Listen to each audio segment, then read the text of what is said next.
Après la journée d'hier qu'on peut qualifier d'intense, avec 5 tables rondes, une audition, nous reprenons ce matin nos travaux pour une journée qui s'annonce elle aussi passionnante, enrichissante et tout aussi intense. Nous commençons nos travaux ce matin par l'audition du Centre national des soins palliatifs et de la fin de vie.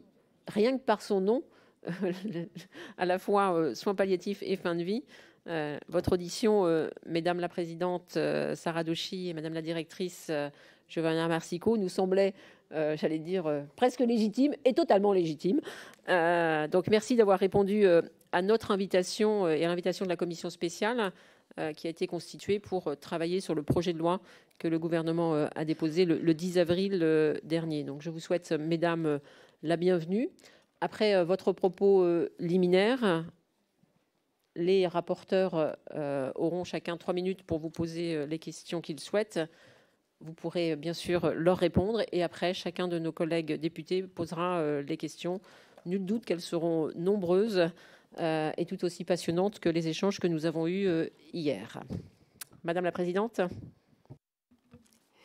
Merci beaucoup, Madame la Présidente, Monsieur le rapporteur général, Mesdames et Messieurs les rapporteurs et députés. Merci de cette invitation faite au Centre national des soins palliatifs et de la fin de vie et du temps qui nous est laissé. Nous avons déjà interagi avec certains d'entre vous au cours de certaines auditions, mais je vais tout de même, pour ceux qui ne nous connaissent pas, repréciser la nature du centre et rappeler ses missions.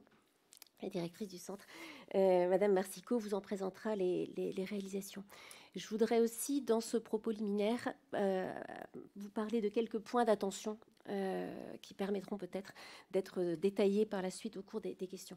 Je voudrais aussi dire que nous sommes particulièrement heureux que dans le cadre de ces missions, le centre ait pu être associé au cours du processus démocratique qui a eu lieu dans les 12 à 18 derniers mois et que je vous remercie, Madame la Présidente, de la confiance qui nous a été faite au cours de votre ministère pour être au mieux présent dans notre mission d'information. Le Centre national des soins palliatifs et de la fin de vie a été créé en 2016 dans les suites de la loi Claes-Leonetti avec la prise de conscience de la nécessité d'améliorer l'information des Français et de soutenir leur appropriation des dispositifs de fin de vie. Le centre a évolué dans ses missions lors de son renouvellement en 2021 et 2022. J'en suis la présidente, nommée par décret ministériel depuis 2021.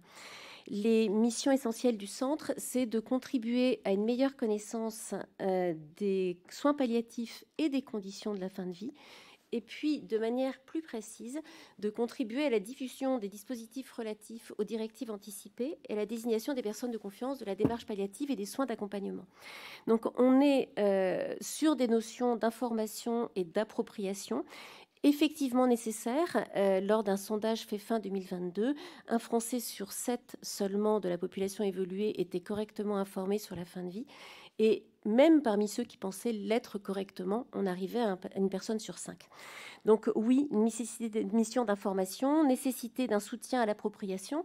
Ça se traduit par une mission de diffusion de ressources qui a été confiée au centre, ressources statistiques, épidémiologiques, documentaires. Nous ne produisons pas de chiffres, mais nous aidons à ce qu'ils soient diffusés et compris.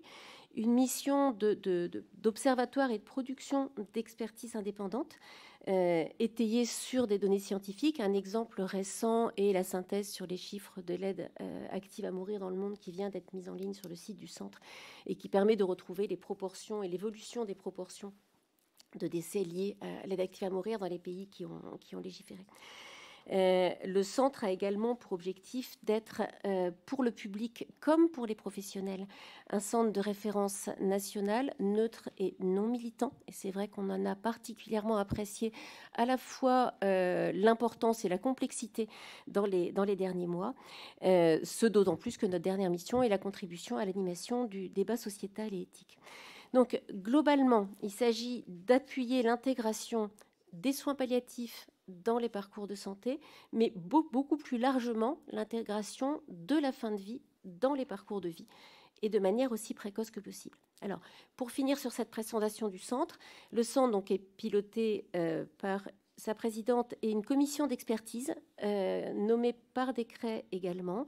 La commission d'expertise qui est d'un intérêt fondamental pour la capacité du centre à s'ancrer sur la pluralité des convictions, des positionnements, et en même temps d'assurer correctement la diffusion de nos productions. La commission d'expertise, c'est 7 représentants d'associations, d'usagers, d'aidants ou de bénévoles, 12 représentants de sociétés savantes et 5 représentants de structures transversales, le Conseil de l'Ordre, le CCNE, etc. Et enfin, le centre s'appuie sur une équipe salariée dont la direction a été confiée début 2022 à Giovanna Marsico, qui en coordonne l'équipe et qui vous présentera les principales réalisations.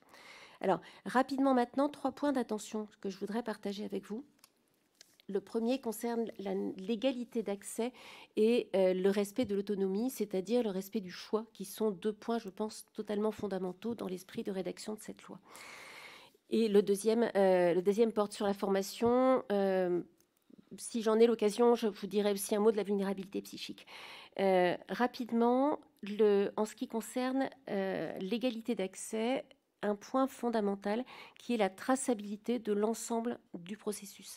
Alors, la traçabilité de l'ensemble du processus, ça veut dire bien évidemment traçabilité de la démarche d'assistance à mourir, traçabilité de la demande, capacité à tracer et donc à enregistrer les données de ce qui est effectivement disponible à ce moment-là pour le patient.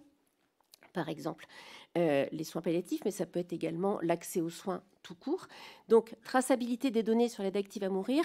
Les pays qui ont déjà légiféré, je pense notamment au Canada, au plus récent, sont un très bon exemple de comment on peut en routine recueillir des données qui vont permettre par la suite de répondre à des questions de recherche. Plus largement, traçabilité de tous ces actes conditionnés par le dispositif de loi, les dispositifs, et je pense notamment à la sédation profonde et continue, puisqu'un des soucis de l'évaluation de la loi Claes-Leonetti était qu'il n'y avait pas de code attaché à ces actes de soins, et donc on n'est pas capable, en routine, de dire combien de personnes les ont demandés, les ont obtenus, dans quelles conditions, etc.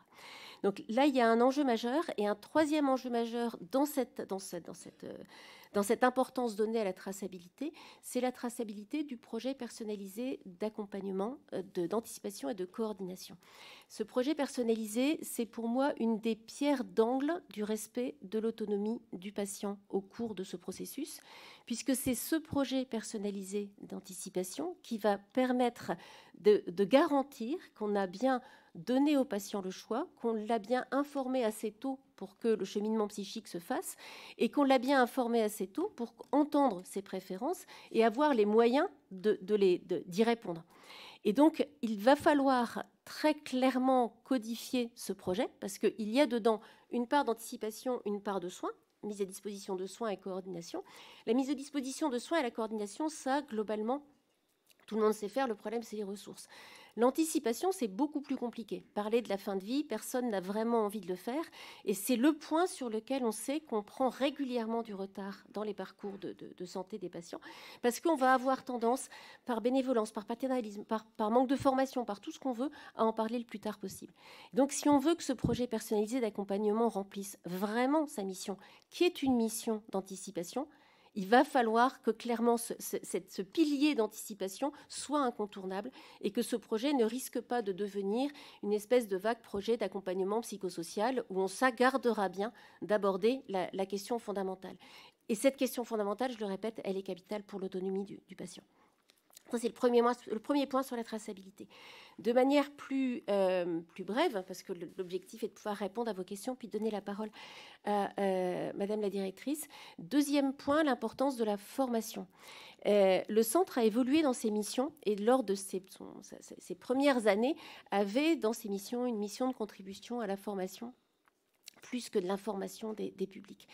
Cette mission a disparu dans le renouvellement de ses missions, mais n'a pas vraiment trouvé sa place ailleurs. Or là, on est devant un dispositif qui va impliquer un haut niveau de formation à peu près toutes les étapes, qu'il s'agisse de l'anticipation dont je parlais tout à l'heure. Si aujourd'hui les médecins ne le font pas, c'est parce qu'ils n'arrivent pas à le faire. Donc si on ne les forme pas, ils n'arriveront pas mieux à le faire demain. Mais il va falloir savoir répondre à une demande d'aide à mourir. Il va falloir répondre aux proches. Il va falloir accompagner psychologiquement le patient, les proches, avant, après, pour le deuil. Enfin, on a plein d'étapes de formation qu'il va vraiment falloir assumer. Or, ce qui est prévu pour le moment et qui est très détaillé et qui est très important, c'est l'universitarisation de la formation de soins palliatifs, ce qui est absolument fondamental. Et de là, je pense, va découler la possibilité d'augmenter nos données de recherche. Mais ça, c'est la formation des acteurs des soins palliatifs.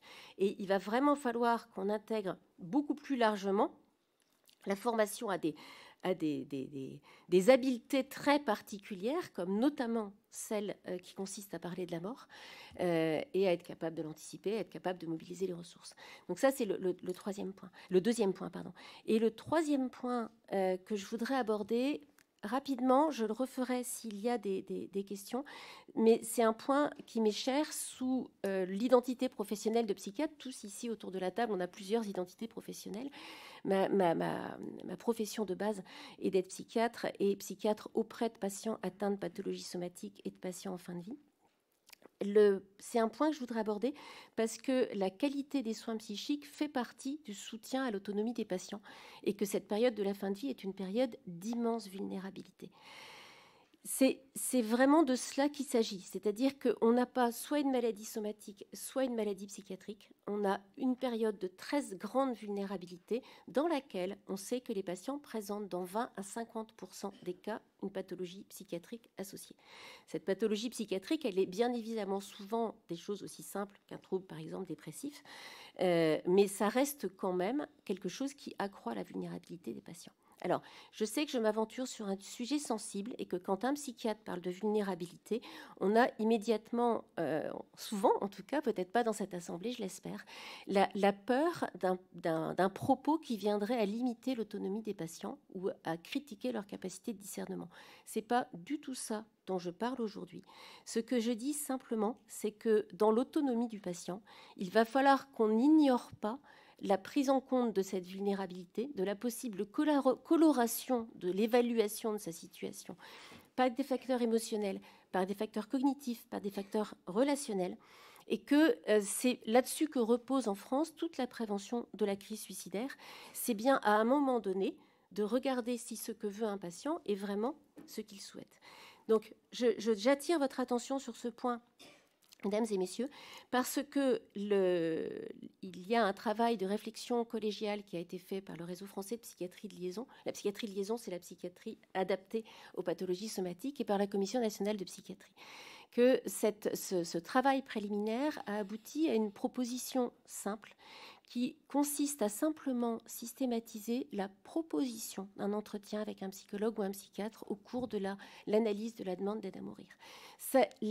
La vulnérabilité psychique du patient est trop importante, la fréquence des troubles psychiatriques est trop importante pour qu'on laisse au hasard ou au caractère explicite de troubles psychiques qui sont quelquefois beaucoup plus discrets, qu'on laisse au hasard la possibilité de rencontrer un psychologue ou un psychiatre. Donc, je reprécise bien, il s'agit d'un dispositif qui permettrait simplement de proposer quelque chose au patient, qui aurait le droit de le refuser. Il s'agit d'une évaluation dont les résultats seraient rendus au patient lui-même, n'aurait pas vocation à interférer dans le processus d'accès à un éventuel dispositif d'assistance à mourir. Il s'agit bien, dans cette histoire, d'augmenter l'autonomie du patient et pas de la limiter. On reviendra sur ce point si on en a l'occasion. Je sais que ce n'est pas l'objet principal de cette audition ce matin. Il y a une contribution écrite que je pourrais éventuellement aussi soumettre à la discussion. Je vous remercie et je donne la parole à Madame la directrice du centre, si vous le voulez bien.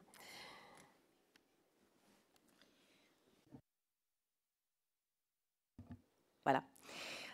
Madame la Présidente, Monsieur le rapporteur général, Mesdames et Messieurs les rapporteurs, merci de cette occasion que vous nous donnez de expliciter, de présenter les contributions, les apports que le Centre national a menés dans les dernières années. Le Centre national, ça a été dit, c'est une structure, une commission administrative à caractère consultatif sous l'autorité du ministre de la Santé. Il a 3 missions principales, l'information, la production d'expertise et l'accompagnement au débat public.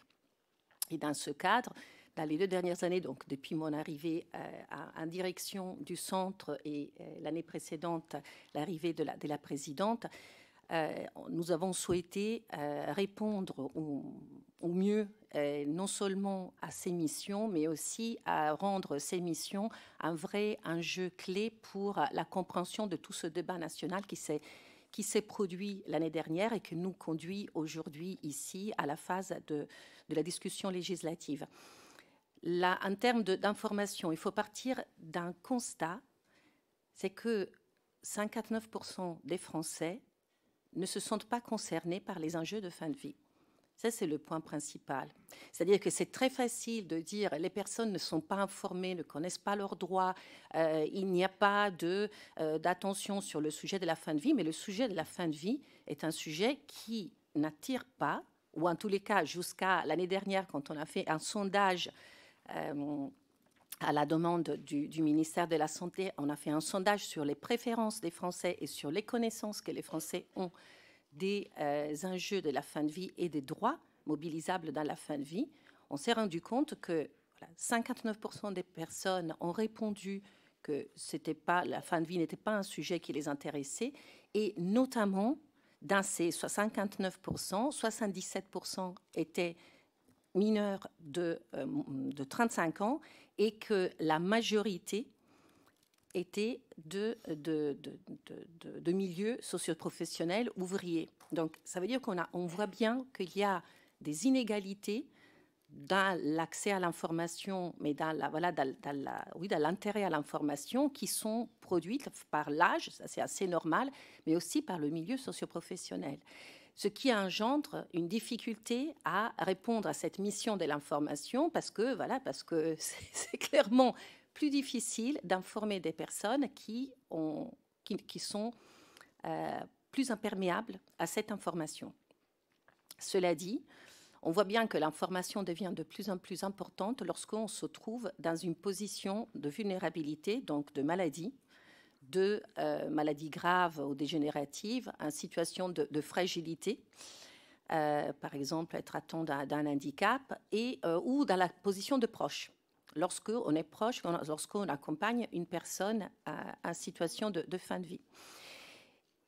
Pour répondre à cet enjeu de l'information, le centre produit des documents faciles à lire, à comprendre, des documents qui sont diffusés largement dans les établissements de santé, qui sont, disons, très utilisés dans des contextes concernés par la fin de vie, qui sont évidemment beaucoup moins présents dans des situations, disons, profanes. Par exemple, une vie normale, une société normale. Voilà, le sujet de la fin de vie a difficulté à percer dans des contextes type l'éducation nationale, type la jeunesse, en ville, dans les territoires. Donc ça, c'est un enjeu qui est vraiment indispensable, qui est fondamental, parce qu'en plus, on voit bien que quand on s'approche aux personnes et quand on mène ce sujet comme un sujet de débat citoyen, et non pas comme un débat uniquement de personnes concernées, l'intérêt remonte. Et on l'a vu avec les citoyens de la Convention qui, à 185, sont restés pendant 9 sessions et ont mené leurs discussions avec un intérêt et une compétence remarquable. Le deuxième sujet qu'on porte, la deuxième mission qu'on porte est la question de l'expertise. Donc, le centre produit des ouvrages qui sont utiles non seulement aux décideurs, mais aussi à la société civile pour pouvoir prendre des décisions. Donc, parmi les ouvrages, le premier est l'Atlas de l'offre de soins de la fin de vie et Atlas qui permet également d'analyser les enjeux démographiques, les enjeux épidémiologiques qui sont liés à tout le parcours de la fin de vie en France. Cet Atlas a été un des piliers des discussions, des débats, autant chez les citoyens de la Convention que dans les groupes de travail qui ont été menés par le ministère. Le Centre national produit également un panorama qui permet de comparer toutes les législations qui ont dépénalisé la fin de vie dans leur sein.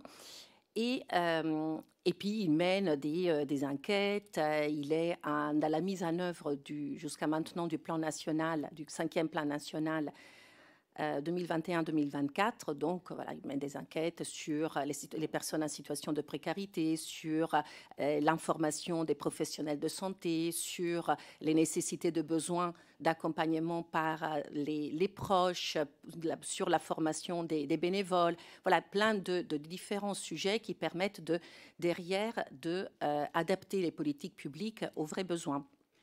Et puis, la troisième grande mission est celle justement de l'accompagnement au débat public. Et à ce sujet, le Centre a été membre de la commission de gouvernance, du comité de gouvernance de la Convention citoyenne sur la fin de vie.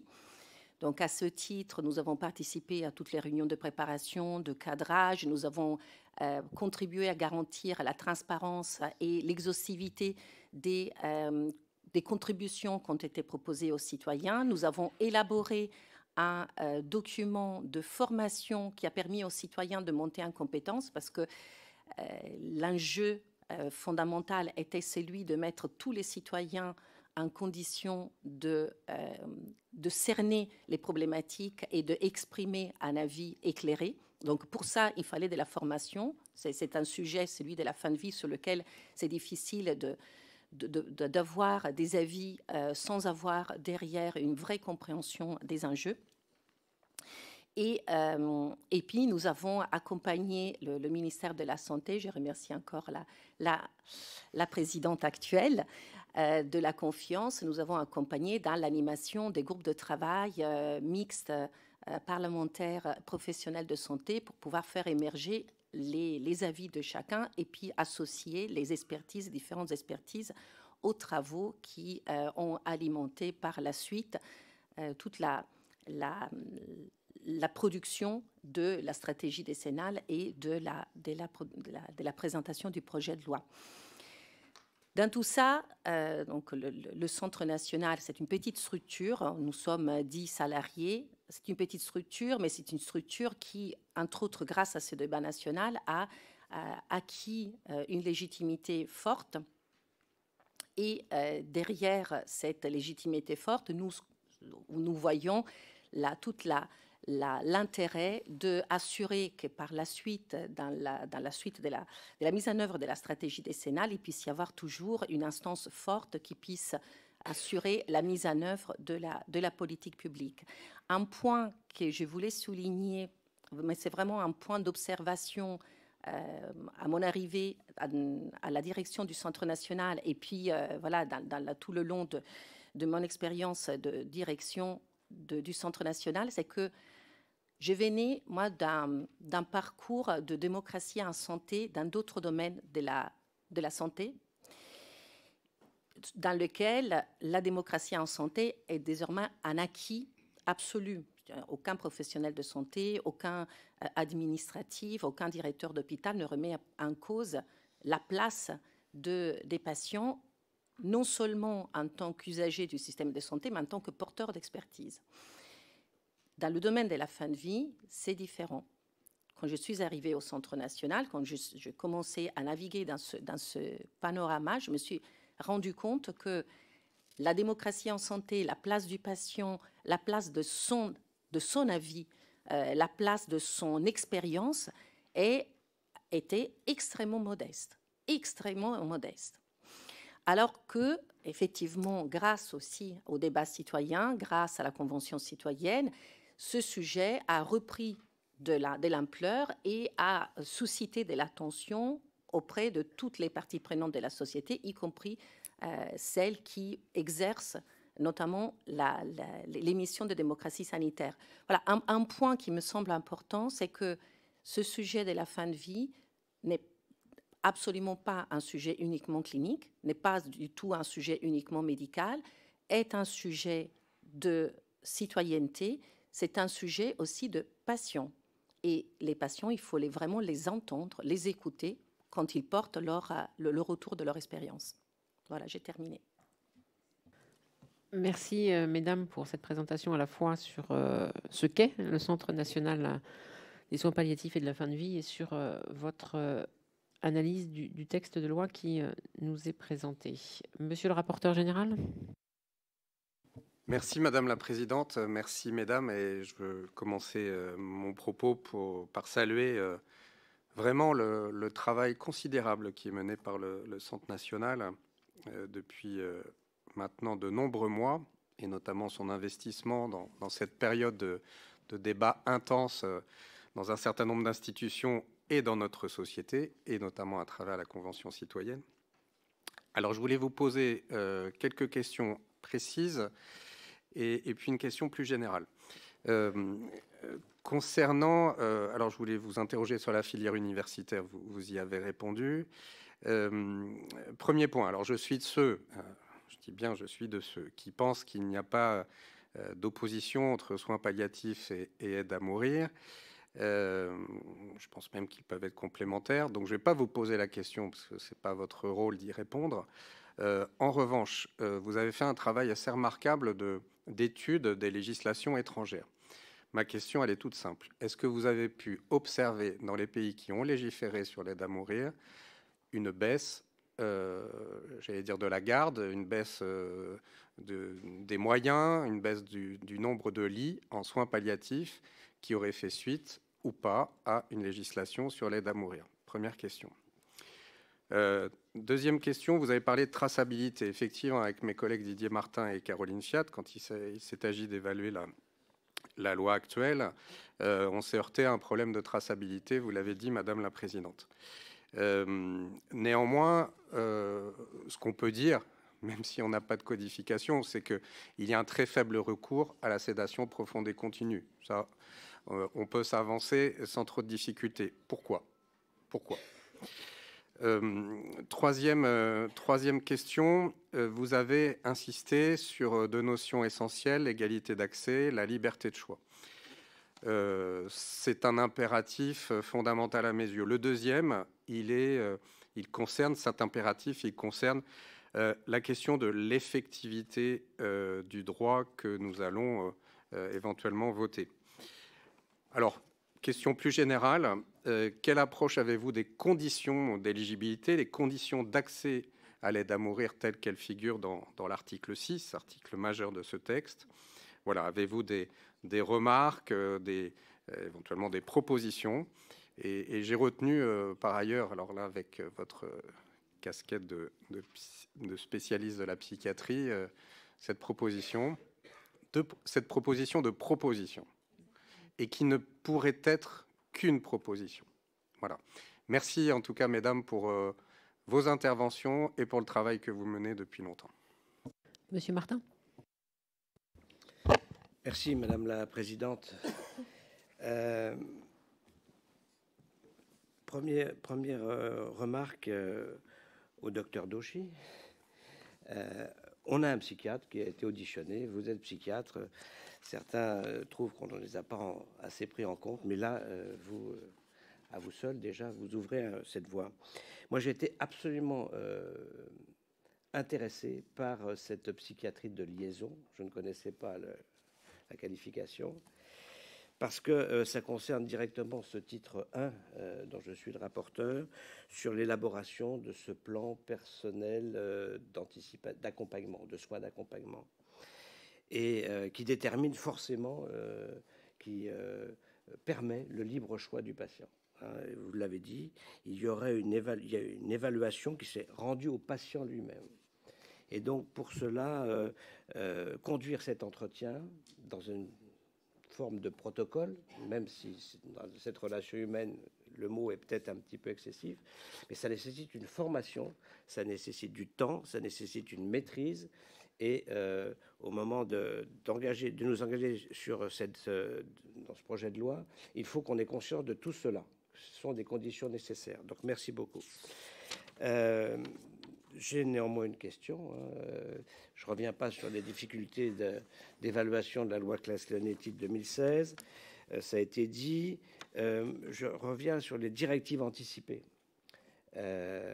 Parce que hier, nous avons une proposition à laquelle je n'avais pas pensé. C'est la possibilité d'avoir une anonymisation des directives anticipées pour un traitement scientifique de recherche, connaître les éléments qui déterminent la rédaction et quels sont les items qui reviennent. Alors, est-ce que ça vous paraît quelque chose de concevable? Et puisque je vous parle de recherche, il y a aussi une articulation de vos missions avec la plateforme de recherche. Comment voyez-vous cette évolution dans l'avenir entre ces deux, votre structure et cet outil de travail et de recherche? Il nous faut progresser avec un peu de rationalité dans ce domaine. Et avez-vous des idées sur ces orientations pour globalement, à côté de l'aspect humain, avoir aussi un aspect assez rationnel de cette approche de la fin de vie et éventuellement, pour ceux qui le voudront demain, le libre choix, les conditions d'un libre choix d'une aide à mourir. Madame Maillard. Merci Madame la Présidente, merci Madame la Présidente, Madame la Directrice pour vos éclairages très, très importants et utiles à nos débats, à nos réflexions. Je voulais surtout, je vais vers une question très précise. J'ai pas eu de réponse jusque-là depuis quelques heures d'audition que nous menons depuis le début de la semaine sur l'article 6. Et j'en appelle à votre connaissance du sujet, Madame la Présidente, notamment l'alinéa 5, dans les conditions d'accès à l'aide à mourir. L'alinéa 5 dit être apte à manifester sa volonté de façon libre et éclairée.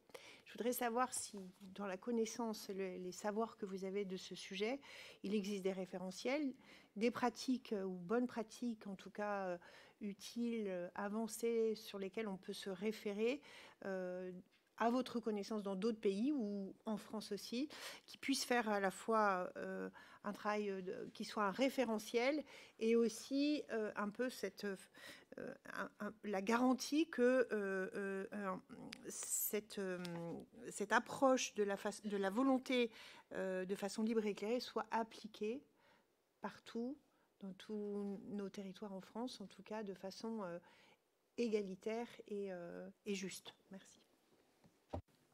Merci. Madame Christol. Merci Madame la Présidente. Merci Madame Douchy pour votre présentation. J'aurais 3 questions. La première, c'est sur l'évaluation psychiatrique.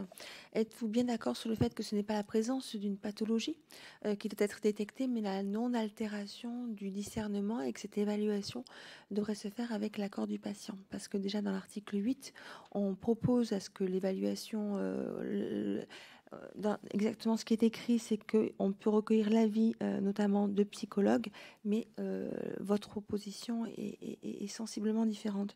Deuxièmement, est-ce que vous pourriez nous donner un avis sur un comparatif international sur la personne volontaire dans les législations étrangères ainsi que sur la procédure collégiale qui est mise en place et quels sont donc ce qui peut vous sembler opportun dans cette procédure collégiale telle qu'elle est décrite, nous, dans l'article 8. Je vous remercie. Madame Fiat.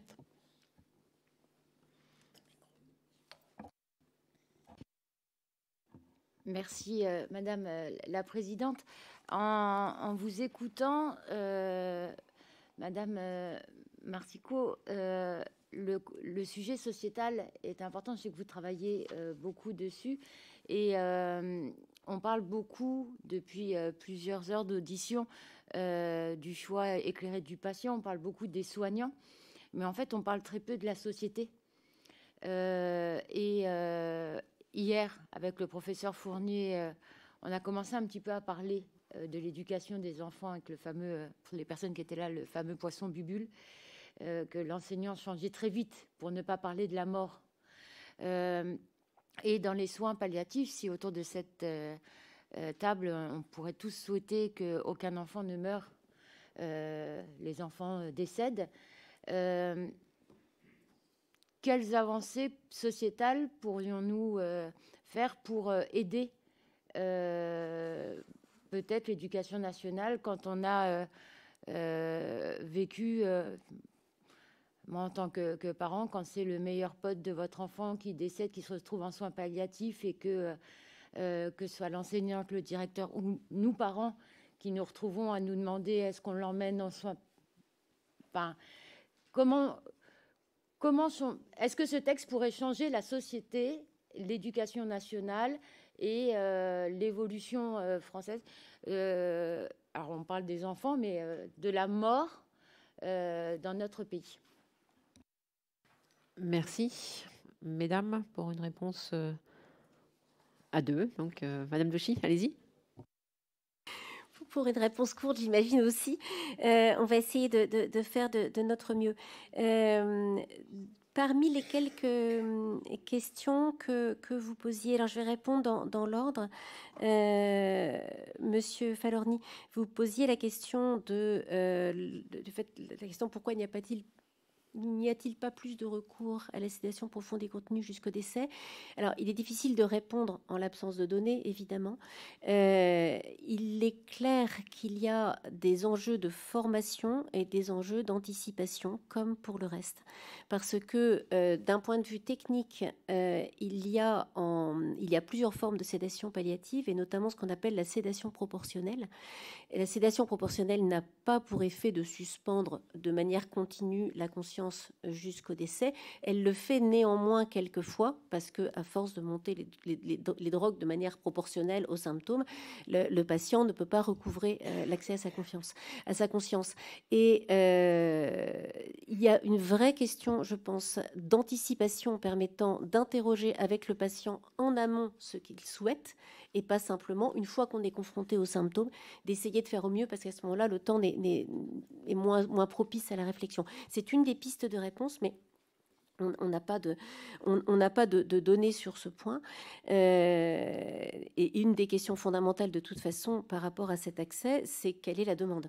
Mais en même temps, la réponse que je viens de vous faire, c'est comment fabrique-t-on éventuellement la demande par une anticipation suffisante.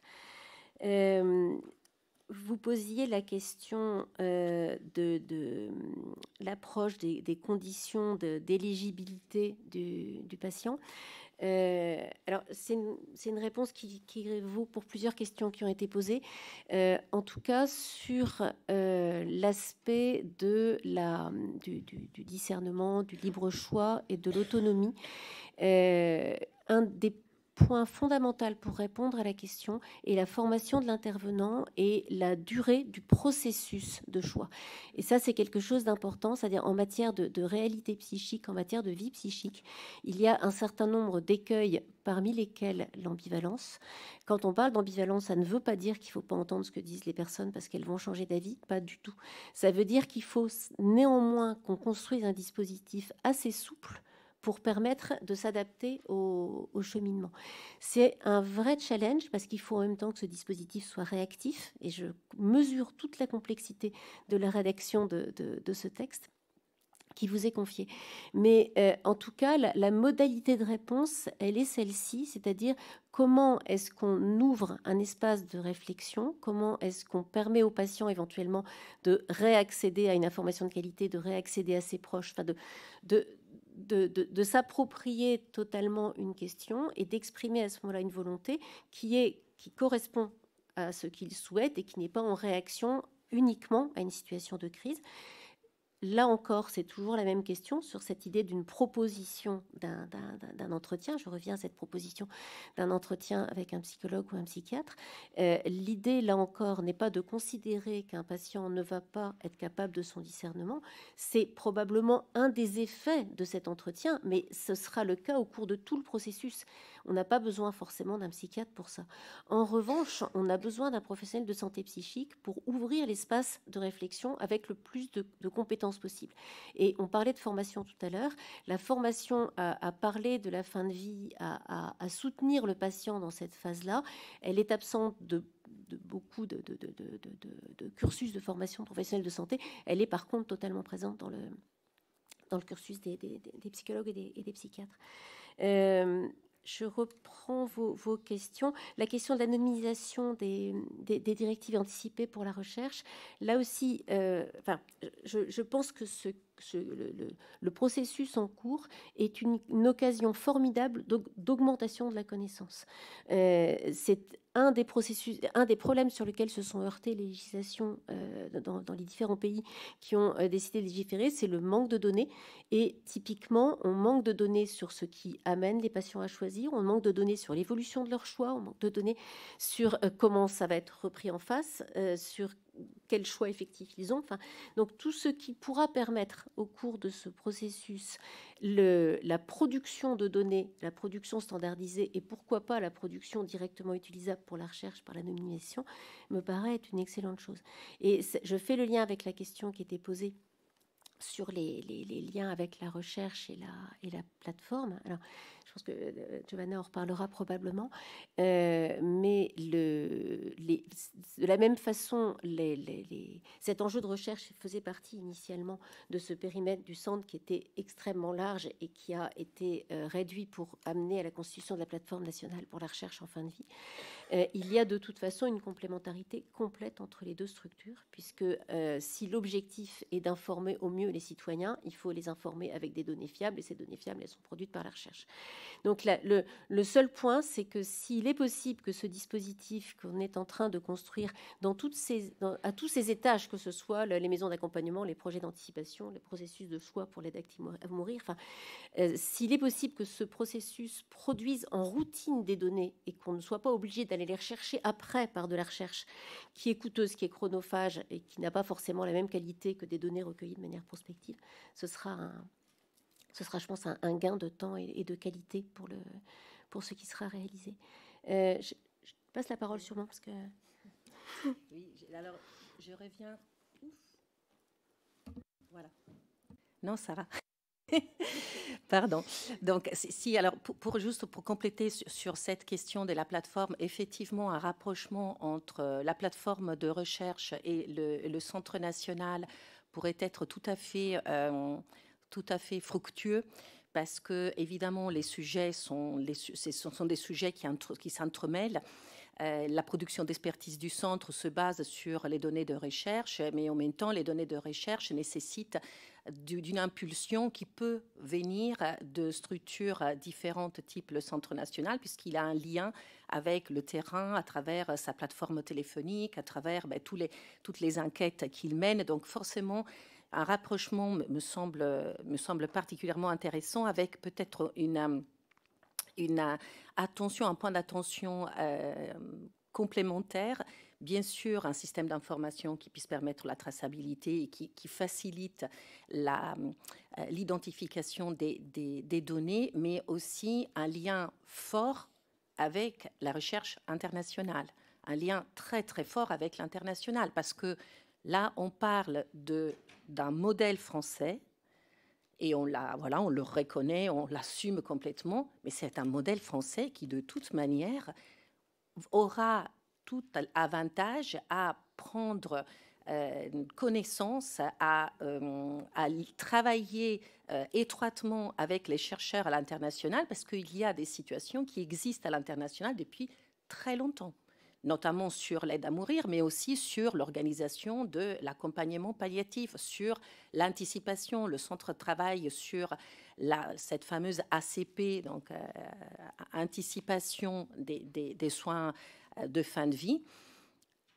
La bibliographie à l'international, elle est énorme, parce qu'il y a plein de pays qui ont avancé depuis longtemps, des pays loin, mais des pays aussi européens. Donc ce lien qui existe d'ailleurs en cancérologie, il y a beaucoup d'interactions entre les chercheurs et entre les chercheurs de la société civile, non seulement les chercheurs experts, mais voilà, la recherche-action, la recherche portée par la société civile, il faudrait vraiment prévoir une démarche équivalente pour les questions de la fin de vie.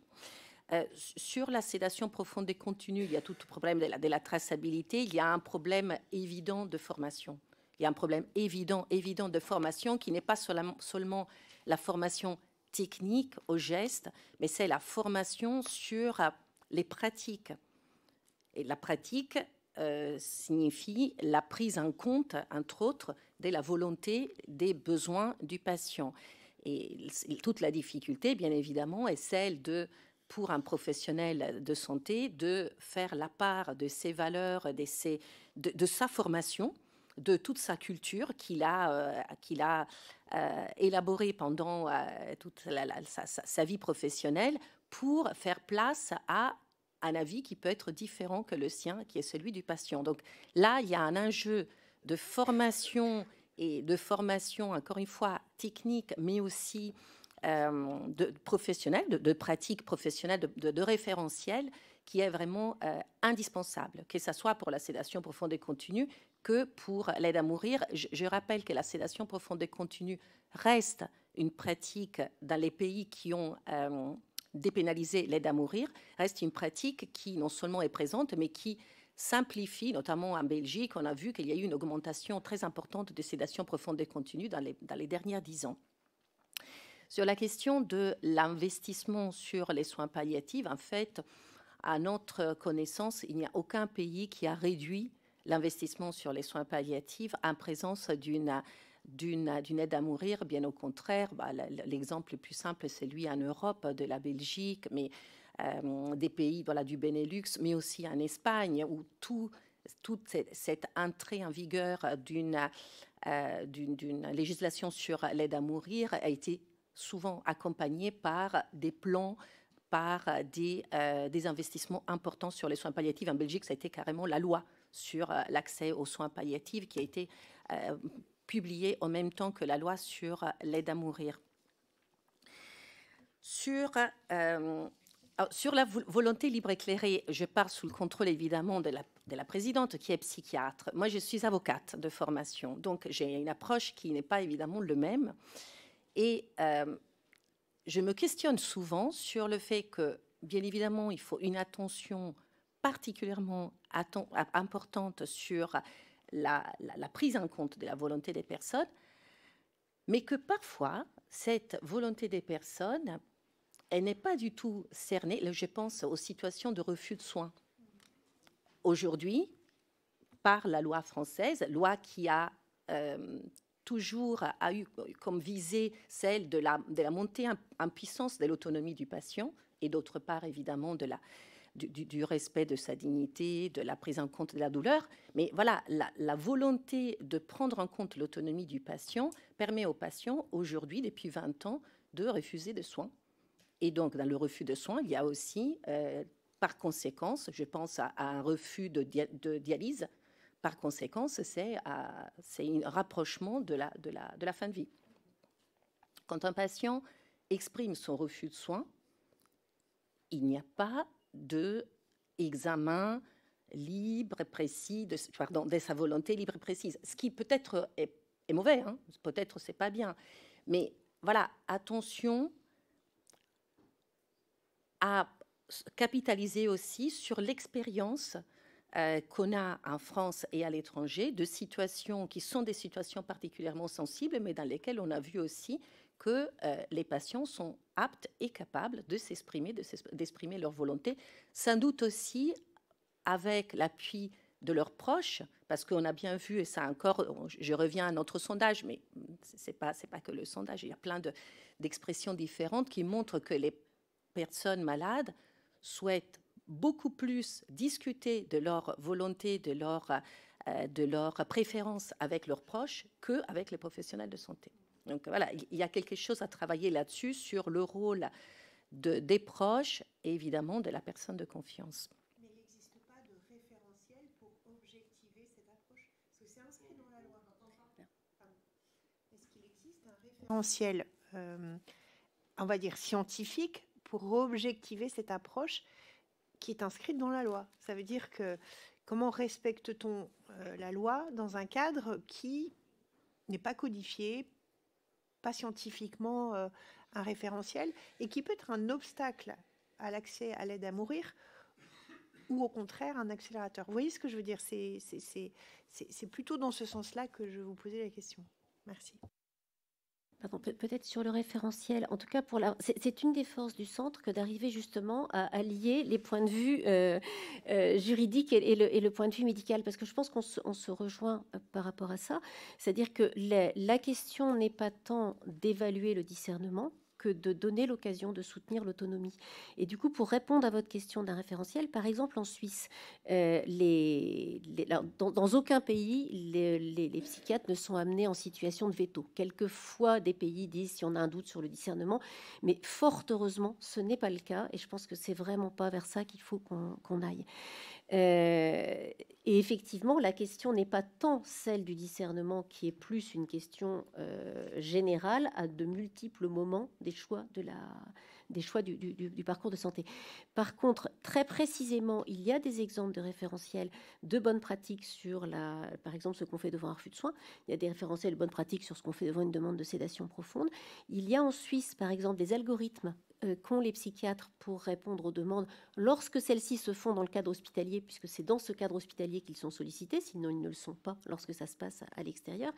Mais aucun algorithme ne va permettre de remplacer l'ouverture d'un espace de pensée. Et c'est pour ça qu'on est vraiment plus sur ce terrain-là. Je pense qu'il est illusoire, en tout cas à ma connaissance, les autres pays n'ont pas réussi à le faire, et je vois mal comment le faire. Techniquement, l'idée d'un arbre décisionnel qui permet d'être sûr que le patient est en situation de volonté libre et éclairée, je ne vois pas comment il pourrait exister, ne serait-ce que parce que, comme tu l'as rappelé, ça ne se réduit pas à une situation clinique. Il y a évidemment des critères de non-discernement au sens de non-capacité cognitive, mais c'est autre chose et c'est d'un autre champ qu'on parle. Merci. On va passer aux questions des députés. Donc, merci, chers collègues, de faire court. Pardon, il y avait juste la question parce que de la députée Fiat. Voilà. Alors, mais vraiment très brièvement, il y a quelques dispositifs existants pour permettre de recueillir des outils. Voilà, il y a une plateforme qui existe, qui recueille des outils pour permettre aux professionnels de santé notamment ou à des proches d'acquérir des compétences pour aider les enfants, les mineurs à faire face avec des situations de fin de vie. Moi, je pense qu'il faut aller beaucoup plus loin et bien sûr beaucoup plus loin avec. On revient sur la question des formations des enseignants, etc., mais aussi avec, pourquoi pas, imaginer une journée nationale de la fin de vie dans laquelle, dans les écoles, comme c'était la semaine de l'alimentation, dans les écoles, il y ait un projet sur la question de mourir, simplement pas de la fin de vie, de mourir, de la mort. Et non, aujourd'hui, la Toussaint, c'est devenu autre chose. Je témoigne mes enfants. Merci. On va passer aux questions des députés. Donc, chers collègues, 1 minute maximum. Une question donc courte. Et merci de dire à qui elle s'adresse, même si il y a 2 intervenantes qui pourront répondre, bien sûr. Alors, Madame Dubré-Chirat. Merci Madame la Présidente, merci Mesdames. J'avais 4 questions courtes sur la formation, sur l'universitarisation, on est tous à peu près d'accord, mais sur la formation continue à la douleur, notamment aux médecins traitants, aux infirmières libérales, pour mieux accompagner les patients en fin de vie. La deuxième chose, c'est le conditionnement de la proposition de soins palliatifs à un patient qui souhaite l'aide à mourir dans un premier temps, dans la période de transition dans laquelle on sera, entre le nombre de possibilités d'accueil dans les unités et la réalité du terrain. La troisième chose, c'est sur les directives anticipées. Quel est votre avis sur la difficulté entre écrire ces directives anticipées et ne pas pouvoir les réitérer si vous n'avez plus votre discernement? Et la dernière chose, c'était effectivement sur le discernement. Je vous remercie de la proposition d'un avis à l'aide à décision avec une consultation psychologue proposée. Je pense qu'il faut éviter de le psychiatriser aussi pour permettre de faire le distinguo entre souhait, volonté et réalisation. Et enfin, l'accès des équipes mobiles éventuelles dans les maisons d'accompagnement. Madame Leroux. Merci Madame la Présidente. À l'occasion de la Convention citoyenne sur la fin de vie, votre Centre national des soins palliatifs, Mesdames, et de fin de vie a été investi d'une mission gouvernementale pour piloter la Convention. Dans le cadre du rapport rendu dans ce cadre, vous indiquez que, je cite, « l'accès aux soins palliatifs est encore perfectible en France ». Selon la Société française d'accompagnement et de soins palliatifs, seuls 30% des patients qui en auraient besoin ont accès à des soins palliatifs en France. Le gouvernement dit prévoir d'ici 2025 que tous les départements puissent disposer d'une unité de soins palliatifs. Or, encore 20 départements en sont dépourvus. Et selon un rapport du Sénat daté de 2021, la dynamique de développement en matière de soins palliatifs s'enlise. L'offre en soins palliatifs reste donc profondément inégale suivant le territoire. Pensez-vous donc que le projet du gouvernement de pourvoir tous les départements en USP d'ici 2025 soit crédible? Observez-vous, comme le rapport du Sénat le soulignait, un certain essoufflement dans le développement des unités de soins palliatifs? Je vous remercie. Monsieur Pilato. Merci Madame la Présidente. Je reviens sur la démocratie dans la santé et le moins de démocratie dans la fin de vie. Quelque part, ça me paraît un petit peu naturel dans la mesure où... C'est une réflexion, après je vous poserai la question. Ça me paraît naturel parce que si on a un genou en vrac et on va discuter tranquillement avec le chirurgien de savoir comment que ça va se passer après, la rééducation, il y a un échange. Quand on parle de fin de vie, si on vous annonce une maladie donc incurable, je pense qu'on se décharge aussi. On ne veut pas savoir ce qui se passe. C'est peut-être un réflexe, je dirais, de survie. Après, à force d'écouter tout le monde là pendant ces auditions, je me dis que le texte tel qu'il est proposé, il est structuré de manière assez intéressante dans la mesure où effectivement, on a les soins d'accompagnement, quels qu'ils soient, et ils vont déboucher. Et c'est pour ça que je dirais que la fin de vie est l'aboutissement des soins d'accompagnement. C'est pas parallèle. Et dans cette, je dirais, dans cette fin de vie, il y a la sédation profonde et continue, il y a les refus de soins, et quand la souffrance devient insupportable, il y a l'aide active à mourir.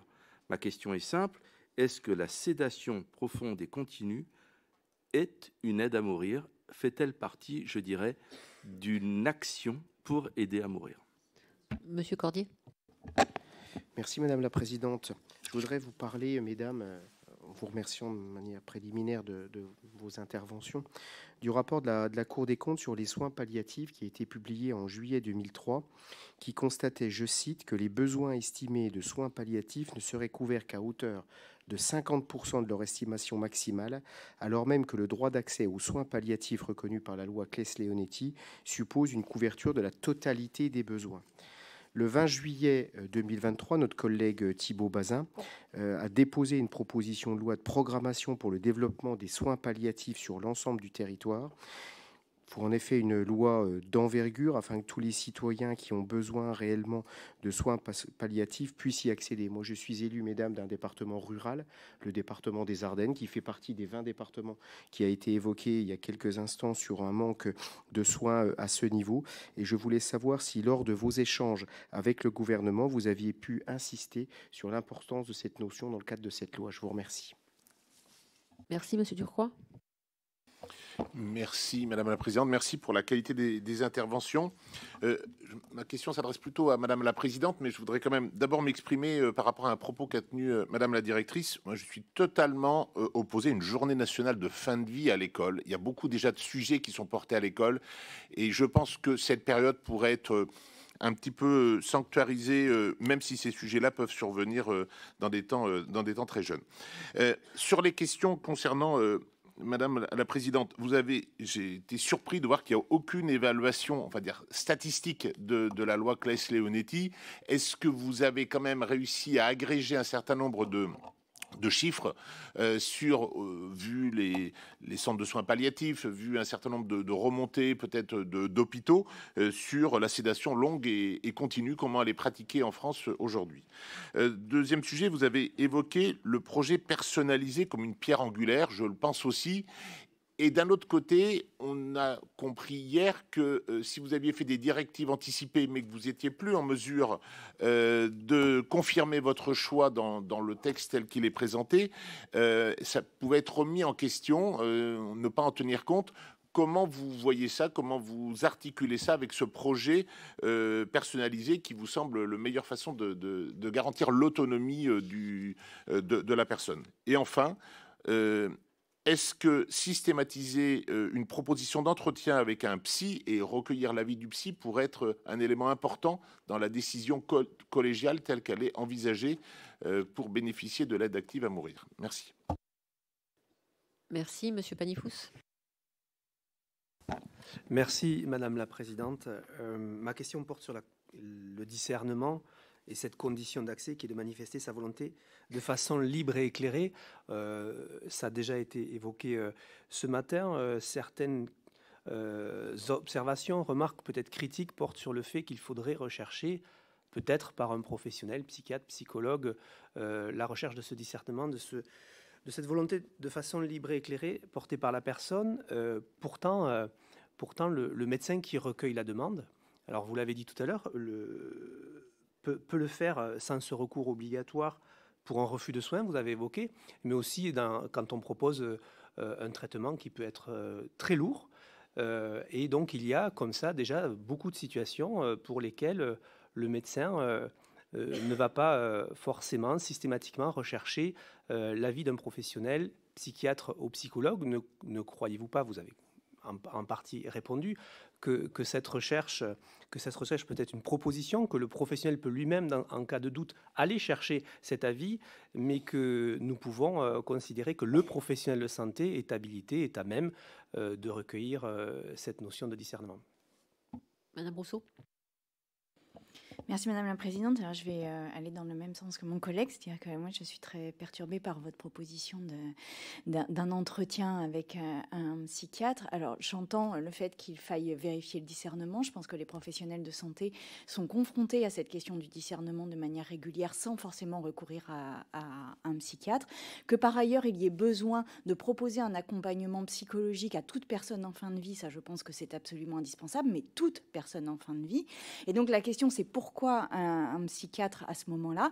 Et moi, j'ai quand même la crainte que derrière cette proposition, ce soit une psychiatrisation d'une volonté de terminer. Et en fait, du coup, comment on fait pour que ça ne soit pas ça? Et j'entends que vous alliez vers le discernement. Je pense que ça n'est pas tout à fait la bonne réponse, pardon de le dire, puisque, encore une fois, d'autres professionnels de santé le font de manière très régulière. Et donc, il n'y a pas forcément besoin de cela.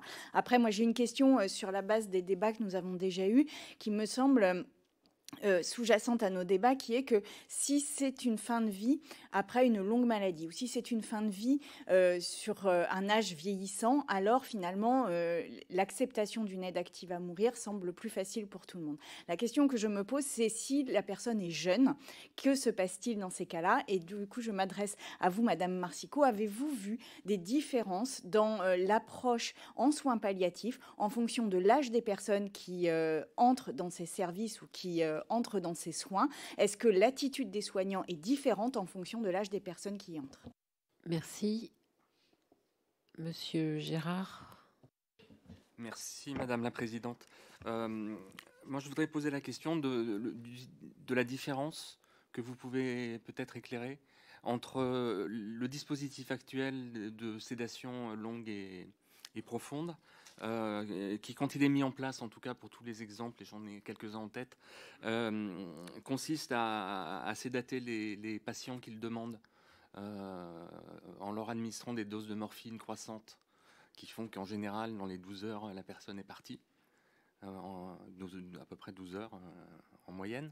Vous avez peut-être des statistiques un peu plus précise, et le dispositif qui est avancé par cette loi, où on administre une substance létale qui agit plus rapidement que dans l'espace de 12 heures et qui évite le passage par la morphine, parce que la morphine pendant 12 heures dans la tête du patient, c'est quand même très, très, très difficile comme expérience. Madame de Gorsuch, pardon. Merci Madame la Présidente. Mesdames, il nous semble que le Centre national de la fin de vie devrait être particulièrement attentif à l'emploi des mots justes. Depuis longtemps, un consensus sur la définition de l'euthanasie a émergé, adopté par le CCNE lui-même.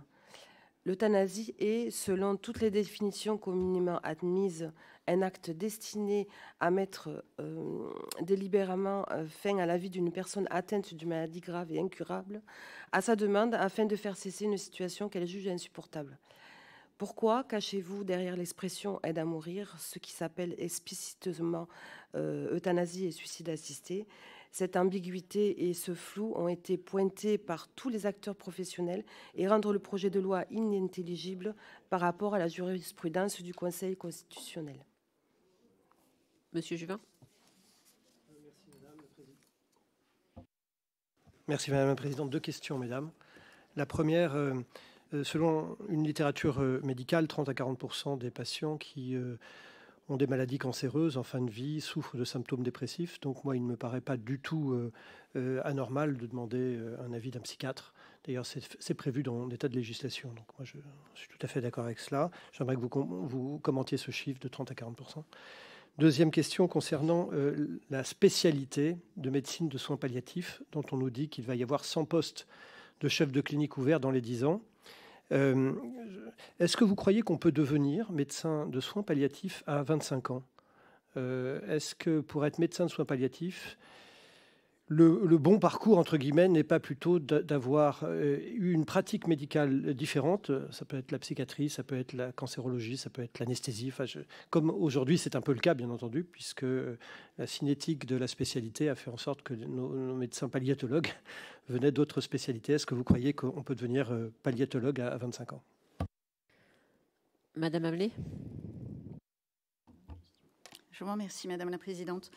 Vous avez dit tout à l'heure, 59% des Français ne sont pas concernés par les enjeux de fin de vie et les droits. Alors, je pense que vous avez raison. Effectivement, c'est ce que j'ai pu constater dans mon département. Et je pense qu'il y a une explication à ça, c'est qu'aujourd'hui, les Français sont concernés par la vie, par les soins, et ils souffrent cruellement, notamment dans mon département, des problèmes de déserts médicaux.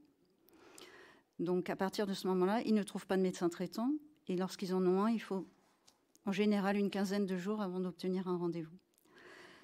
Nous parlons depuis le début de cet examen, depuis lundi, des directives anticipées. Est-ce que vous pensez que, alors on se demande quand on va les préparer, avec qui, etc. Mais est-ce que vous pensez tout simplement que nous pouvons assurer aux gens qui auront des directives anticipées qu'elles seront exécutées, qu'elles seront respectées? Voilà, c'est ma question. Je vous remercie. Monsieur Dessiny, pour la dernière question. Merci Madame la Présidente. Mesdames, merci pour votre présence aujourd'hui. On se réjouit tous de développement de maisons d'accompagnement, de création de développement de maisons d'accompagnement. Le gouvernement nous en annonce entre 80 et 100. Face à l'heure actuelle aux difficultés que l'on rencontre en termes de recrutement, déjà pour les personnes, pour les aides à domicile, pour les personnels soignants, comment estimez-vous qu'il sera techniquement possible de mettre en place ce dispositif, sachant qu'il y aura besoin d'un système de formation nouveau, complémentaire à ce qui existe aujourd'hui? Donc, dans quel délai estimez-vous que cela sera possible, sachant que, comme l'a rappelé mon collègue précédemment, c'était déjà prévu dans la loi Leonetti, et aujourd'hui, on s'aperçoit qu'un département sur 2 n'est pas encore équipé de centres de soins palliatifs, alors que la loi date de 2016, donc ça fait déjà 8 ans. Donc combien de temps faudra-t-il pour mettre en place ces maisons? Et est-ce que cela vous semble inéluctable avant la mise en place de la seconde partie de ce projet de loi, qui est la fin de vie, ou l'euthanasie plus précisément? Merci. Mesdames, vous avez chacune 8 minutes pour répondre à l'ensemble des questions.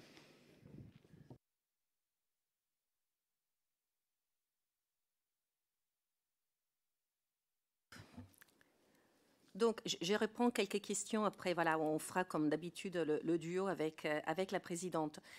Sur la question des soins palliatifs et l'accès aux soins. Donc, déjà, il me semble très, très important, et vous l'avez souligné, de réfléchir sur le fait que on a décidé, c'est pas nous, le gouvernement a décidé de mettre la lumière sur les soins d'accompagnement et non plus simplement sur les soins palliatifs. Pourquoi je remets ça, je remets l'accent sur ça? Parce que les soins d'accompagnement sont des soins qui prévoient une prise en charge très précoce du patient, c'est-à-dire dès le début de son parcours. Début de son parcours, ça veut dire du diagnostic d'une maladie grave, évolutive, avec un issue létale possible. Ça veut dire que avec une prise en charge précoce, et toute la littérature scientifique montre les bienfaits, notamment en termes d'espérance de vie, d'une prise en charge précoce, mais précoce avant la phase palliative telle qu'elle est considérée aujourd'hui, c'est-à-dire les 2 dernières semaines de vie. Une phase précoce, ça veut dire 1 an, 2 ans avant d'une fin de vie. Ça veut dire qu'un plan personnalisé va permettre de évaluer systématiquement la volonté, les préférences, va permettre d'adapter les soins et la prise en charge aux vrais besoins d'un patient. Ça veut dire que on risquera beaucoup moins de retrouver une personne en réanimation pour un accident qui s'est produit en absence d'observation de son état clinique, alors que avec ce changement de paradigme, on pourra moduler vraiment sur la base des besoins et adapter la prise en charge, non plus simplement à une prise en charge très technique, ce qui est le cas aujourd'hui. Vous avez évoqué l'absence de USP, d'unités de soins palliatifs dans 20 départements. Ceci ne veut pas dire que dans 20 départements, il n'y a pas d'offre palliative. Je dirais, ce n'est pas du tout le cas. L'offre palliative existe autrement, existe avec des lits identifiés de soins palliatifs, existe avec des équipes mobiles de soins palliatifs, existe avec des compétences auprès des professionnels de terrain. Mais ceci veut dire que c'est parce que tous les patients n'ont pas besoin d'être hospitalisés dans une unité technique de soins palliatifs. En revanche, très clairement, ça veut dire qu'avec cette stratégie décennale, il y aura une montée en compétences, et là je reviens à la question de la formation continue, une montée en compétences importante de tous les professionnels qui vont être de loin ou de près concernés par un accompagnement donc, de fin de vie, un accompagnement palliatif. Et donc, il y a une nécessité d'investir beaucoup, non seulement sur l'universitarisation de la médecine palliative, mais aussi sur la formation continue de tout le monde, c'est-à-dire les médecins généralistes, les aides-soignants, les éducateurs spécialisés, le médical, donc le sanitaire, le médico-social et le social. Et ça, c'est vraiment une innovation qui, pour moi, est vraiment extrêmement importante et qui est portée par cette stratégie décennale, qui évidemment va aussi faire le lien avec les maisons d'accompagnement, mais les maisons d'accompagnement ne vont pas être l'alpha et l'oméga de cet accompagnement palliatif. Elles vont être ces chaînons manquants qui aujourd'hui n'existent pas entre une USP ou un lit équipé soins palliatifs et le domicile, qui est un peu le parent pauvre, on le sait. Qui est destiné à des personnes qui n'ont pas un besoin extrêmement important d'une prise en charge technique parce que leur cas n'est pas complexe ou extrêmement complexe, mais qui ont besoin d'un lieu d'accompagnement qui les entoure parce que chez eux, ils sont seuls, ils sont isolés, ils sont éloignés, leur domicile n'est pas adapté, ils n'ont pas de personne, etc., etc. Donc, voilà, les maisons d'accompagnement, moi, sincèrement, j'espère qu'elles seront bien plus que 80 ou 100, qu'elles soient plus importantes en nombre, et on verra de toute façon l'évaluation qui se fera au fur et à mesure. Elles sont aussi intéressantes de façon très, très triviale, mais sont intéressantes parce qu'un lit en maison d'accompagnement coûte un tiers et même moins qu'un lit d'une unité de soins palliatifs. Donc, il faut aussi être cohérent sur le fait de l'équité de la prise en charge, où un lit particulièrement coûteux doit aller sur des cas particulièrement complexes et pas sur un cas de complexité médico-sociale qui peut être pris en compte par d'autres structures. Je voulais revenir sur le fait que, donc, oui, la Convention citoyenne, nous, on n'était pas pilote de la Convention citoyenne, on a été associé au comité de pilotage, mais le pilote est bien le CESE. Les citoyens ont exprimé leur avis, ce n'est pas le comité de gouvernance de la Convention citoyenne qui a rédigé le rapport des citoyens. Nous, on les a accompagnés dans leur réflexion. Et voilà, évidemment, sur les besoins d'accompagnement palliatif, C'est très compliqué aujourd'hui de définir exactement quels sont les besoins parce qu'encore une fois, il faut voir si c'est des besoins de soins spécifiques, si c'est des besoins d'accompagnement par des professionnels, si c'est des besoins d'actes palliatifs. Donc aujourd'hui, on sait qu'effectivement, 50% ça a été la Cour des comptes qui l'a défini, 50% des personnes n'ont pas l'accompagnement palliatif dont ils ont besoin. La stratégie décennale arrive vraiment pour répondre à ce besoin et on verra au fur et à mesure dans les évaluations qui seront faites comment elle va répondre aux besoins. L'attitude Madame Rousseau, l'attitude des PS, des professionnels de santé vis-à-vis de l'âge, j'aurais tendance à dire que un parcours de fin de vie d'une personne jeune est un parcours qui suscite davantage d'attention et d'implication des professionnels par rapport à un parcours de fin de vie, sans vouloir stigmatiser les professionnels et dire qu'ils abandonnent les personnes âgées. C'est pas du tout ça, mais c'est clair que en général, ça suscite beaucoup plus d'émotions et d'investissement auprès des professionnels. Après, la différence est si j'ai bien compris votre question, est de voir comment des professionnels pourraient accompagner des personnes jeunes dans un parcours éventuellement d'aide à mourir. C'est clairement ça. Mais encore une fois, je reviens, c'est l'observation qu'on a fait, nous, des différents pays qui ont mis en place ce dispositif. C'est un dispositif qui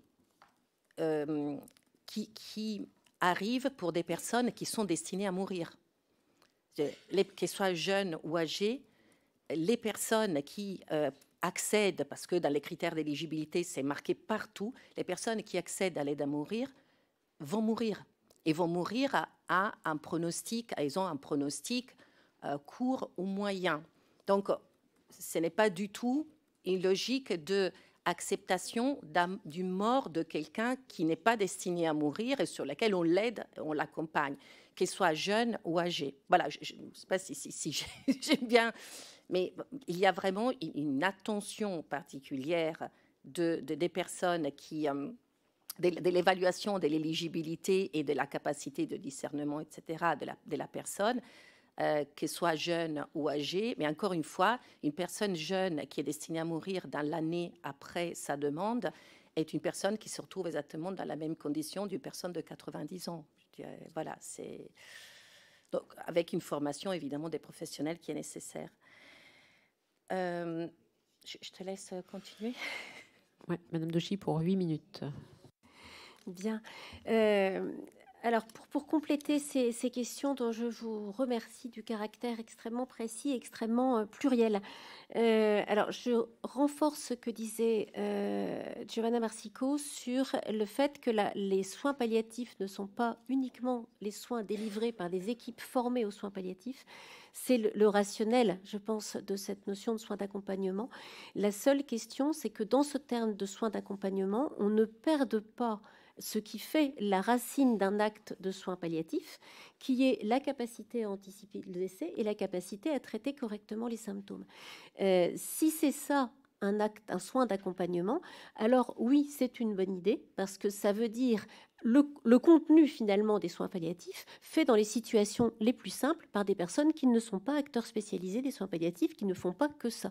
On peut tout à fait, quand on est généraliste, assurer à un patient dont on sait que le pronostic de vie est limité, cet acte d'anticipation de sa fin de vie, discuter avec lui de ses préférences, optimiser le traitement de la douleur, prévoir la prise en charge psychique de ses proches. Pour autant, on ne va pas être un médecin spécialisé d'une équipe de soins palliatifs et on va quand même produire un contenu de soins palliatifs. Donc cette notion-là, elle est importante. Effectivement, il s'agit d'embarquer beaucoup, si vous me permettez l'expression, beaucoup plus d'acteurs de santé dans cette réalisation de la prise en charge qui prépare à une fin de vie la plus proche possible des souhaits des patients et du respect de sa dignité. C'est ça qu'on appelle globalement prise en charge palliative et ça peut être fait par beaucoup plus d'acteurs de professionnels que ce n'est le cas actuellement. D'où l'enjeu d'une formation correcte, parce qu'effectivement, si l'accompagnement, ça revient simplement à évaluer la situation sociale et proposer un psychologue, alors on passe complètement à côté de l'enjeu, mais je crois que ce n'est pas du tout l'idée ici. Donc ça, c'est la première chose. Sur la question que vous avez posée, plusieurs d'entre eux, d'entre vous, sur les déserts médicaux, sur l'accessibilité, sur l'effectivité de l'accès, sur la possibilité de finalement tenir les promesses qu'on va faire aux patients lorsqu'on va recueillir ces volontés. Malheureusement, je crois que personne n'a de solution miracle à la question de la démographie des professionnels de santé. La possibilité d'impliquer des non-professionnels de santé est déjà possiblement un début de ressources. Après, j'ai moi bon espoir que la valeur ajoutée qu'on est en train d'attribuer aux soins palliatifs et aux soins de la fin de vie soit à même de motiver plus de vocations parmi les professionnels.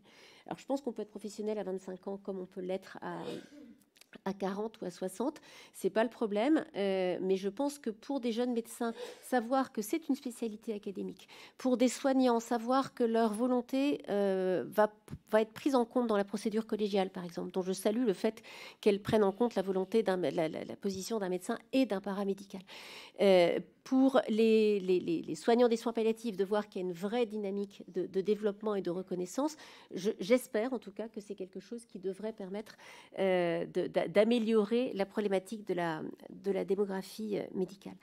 Je voudrais revenir sur 2 ou 3 questions qui ont été posées autour de la sédation profonde et continue. Alors, non, malheureusement, on n'a pas de données extrapolables et je pense qu'il est extrêmement important, et c'est une des choses qu'a essayé de faire le centre, de ne pas extrapoler ce qui ne l'est pas. C'est-à-dire que quand en pratique, on a des données rétrospectives sur une population dans un endroit donné, ça va pouvoir dire qu'à cet endroit-là, ce n'était que 3 à 4% des décès, mais ça ne dit rien de la généralisation. Donc non, on n'a pas de données. Je pense qu'il faut résister à la tentation d'aller en chercher. Je pense qu'il faut simplement construire la loi à venir avec d'emblée un recueil d'indicateurs qui va permettre qu'on ne se retrouve pas dans cette situation dans quelques années. Après, je crois que c'est vous, monsieur, qui avez évoqué l'idée d'une sédation profonde et continue qui serait l'augmentation des doses de morphine jusqu'à entraîner le décès. Alors, juste pour peut-être un point pédagogique s'il est nécessaire, l'augmentation progressive de doses souvent dentalgique, pour calmer des symptômes. Ça s'appelle une sédation proportionnée, ça a pour but de calmer un symptôme, et effectivement, la loi, avec le double effet, autorise à monter les doses, même si cela doit entraîner le décès du patient, du moment que ce qu'on cherche, c'est la sédation, c'est le traitement de la douleur ou le traitement d'un autre symptôme. Ça, c'est la sédation proportionnée.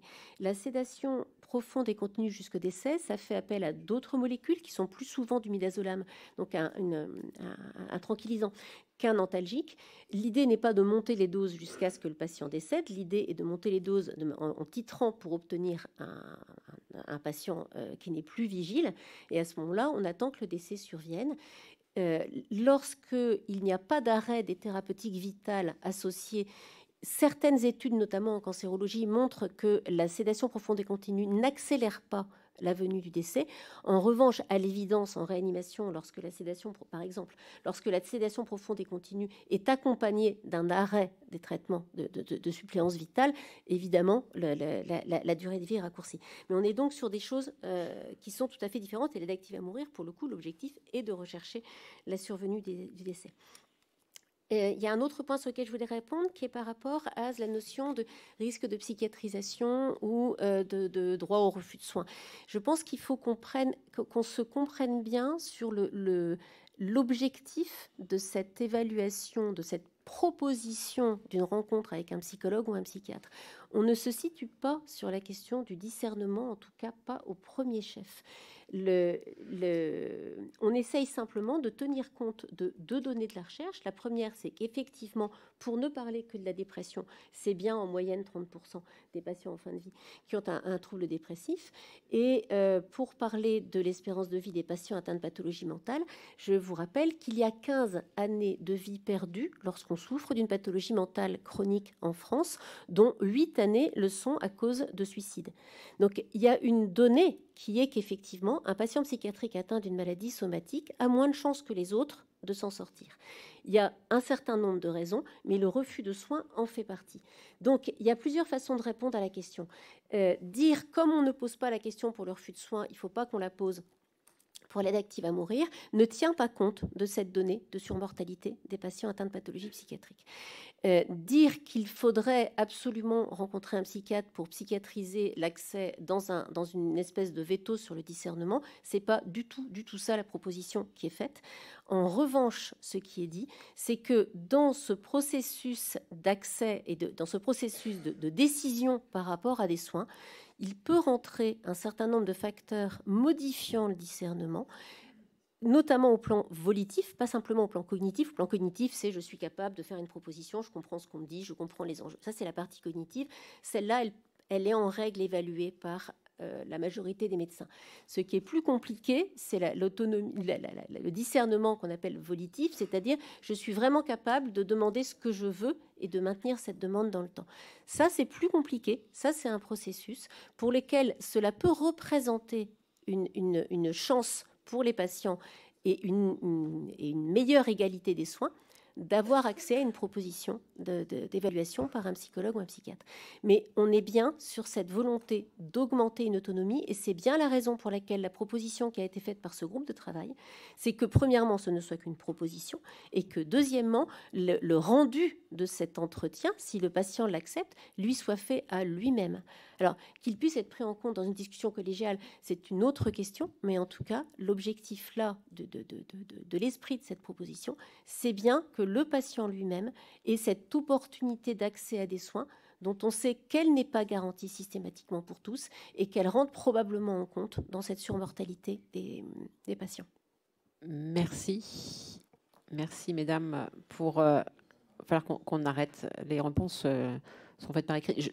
Les preneuses, madame Dauchy, de votre contribution sur l'enjeu de la consultation possible de psychiatrie, même si je crois que dans la loi, on se réfère déjà à un psychologue, si ma mémoire ne me fait pas défaut.